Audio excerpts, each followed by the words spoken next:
Hello, আসসালামু আলাইকুম viewers, আপনারা সবাই কেমন আছেন? আজ আপনাদের সাথে নতুন একটা রেসিপি নিয়ে আলোচনা করব। এই রেসিপিটার নাম দিয়েছে সবাই পিনিক।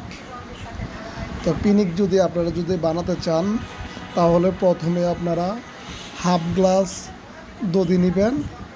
তারপরে আপনারা 2 থেকে 3 টুকরা লেবু নেবেন। লেবুটা দিয়ে তারপর পরিমাণ মতো যে যেমন যতটুকু খান লবণ দিয়ে নেবেন। লবণ দেওয়ার শেষ হলে আপনারা সাথে 7 আপের 3/1 বা পরিমাণ মতো আপনারা মিক্স করবেন। মিক্স দিয়ে চামিচ দিয়ে আপনারা এটা নেড়ে নেড়ে তারপরে আপনারা এটা ভালো করে একটু পাতলা করবেন। পাতলা করার পরে এরপরে আপনারা নেড়ে যখন দেখবেন যে না একদম পারফেক্ট, তখন আপনারা খাবেন। তো অসাধারণ ছিল।